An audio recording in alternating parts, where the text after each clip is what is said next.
So the White House is confident that Hillary Clinton acted appropriately throughout this process? We are, and I think I would point you to the Accountability Review Board and what I think I would point you to the report that they put out. I would point you to what the two heads of that board, Ambassador Pickering and Admiral Malkin, each highly praised by both sides of the aisle for their long, distinguished careers, put out in a statement this week, quote, "From the beginning of the ARB process, we had unfettered access to everyone and everything, including all the documentation we needed." Now the cover-up continues. That was White House Press Secretary, propagandist Jay Carney, defending Hillary Clinton earlier today, but he's leaving out one key fact. Now, the former Secretary of State was never interviewed by the Benghazi Accountability Review Board that he cited. However, today we learned that she wasn't the only key player who was ignored by the board. Watch this. Were you interviewed by the ARB? I was not. You were not interviewed, okay. And you were on the job during this period? I was at my desk that night till 2 o'clock in the morning. And you were not allowed to convey information to the board? On the 17th, I conveyed my request to be interviewed before the board. And so they did interview you after that? No. Have you ever been interviewed? I have not. Never. Pretty unbelievable. Joining me now with reaction, columnist Michelle Malkin and Fox News political analyst also Juan Williams. Guys, welcome to the program. All right, Juan, I want to hear you say this. They requested additional security. It was denied. That's a failure.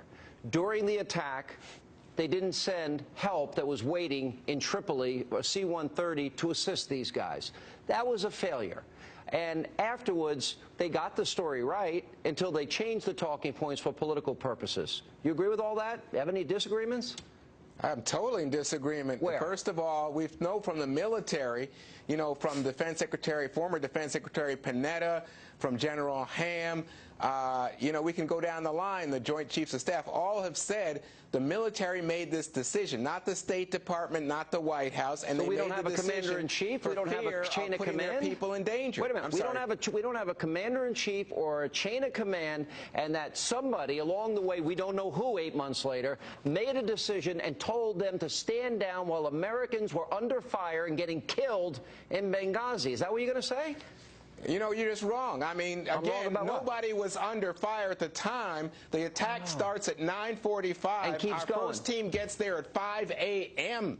Right, so, you know, there was a second attack, and then people, even then, what we heard today was people in Tripoli wanted to send then commandos, 4 commandos in, and they were told to stand down until after that second attack shot. Let's play the videotape from earlier today. Let's get it right. We determined that we needed to send a second team from Tripoli to secure the airport for the withdrawal of our personnel from Benghazi after the mortar attack. But were any of these U.S. military personnel not permitted to travel on a rescue mission or relief mission to Benghazi? They were not authorized to travel. What happened with those personnel? They remained in Tripoli with us. The medic went with the nurse to the hospital to lend his skills to the treatment of and care of our wounded. How did the personnel react to being told to stand down? They were furious.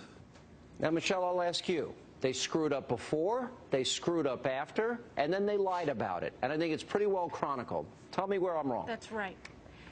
Of course you're right, and anybody who actually sat and watched the entire hearing process, I did. I wonder if you did, Juan, because only somebody who did not honestly watch that comprehensive hearing today could remain, as you do, Juan, and as so many of these media lapdogs do, in this bubble of unreality. Everything that Hillary Clinton said at that January hearing, where all of the sycophants in the media praised her for her brilliant performance, was a lie. Lies, lies, lies, realize, yeah, they are going to get you, Hillary. Eventually they will. You will be held accountable. And I think in particular, the testimony of Greg Hicks, when he mentioned that he specifically talked to Hillary Clinton about the situation, that at that very moment in real time, Hillary Clinton and the top brass at the State Department were being told that this was attack, that Greg Hicks never, ever said that there was some kind of protest or street mob going on, really needs to be put in Armageddon-sized font on the front page of every newspaper. Let me ask this question. It won't be, but guess what? That's why we're here talking about it. Let me ask Juan a question. Juan, the original talking points of Steve Hayes was able to show us the early version of this. They admitted it was a terrorist attack. They admitted. We know that the president of Libya said it was a terror attack. Nobody said it was spontaneous. I never heard of a spontaneous demonstration. Oh, let me pull out a rocket-propelled grenade out of my back pocket. I just happen to be here spontaneously. But that's what they told us. Now, my conclusion is they did this because it goes against their narrative. They were 2 months out of a presidential election, and they purposely, willingly lied to you, all the people watching this program, the American people, so they could get elected and maintain power. That's what happened, Juan. Let me hear you. Here's the thing. Here's the thing, Sean. You have a case to make that the Obama administration did not handle this well. They lied, at all. Juan. But no, when you start politicizing they changed the talking when you points start with the conspiracy theories, all the when evidence you go shows bananas like that, you know what? Juan that Williams, was a decision made as by I intelligence said, people. Jim Clapper, the director of national intelligence, said I know. that is the directive that Juan, we gave I really to feel Susan if I had a Rice picture of that night. Barack Obama on videotape robbing a bank, and he robbed the bank, and it was on video, that I'd ask you about it, and you tell me, well, he's going to give the money to the poor. Are you That's kidding? what it sounds like to me. If you get him on tape robbing a bank, he's robbing a bank. There's no such smoking gun here. There's not They're even on tape lying gun. about a YouTube video that had nothing to do with this.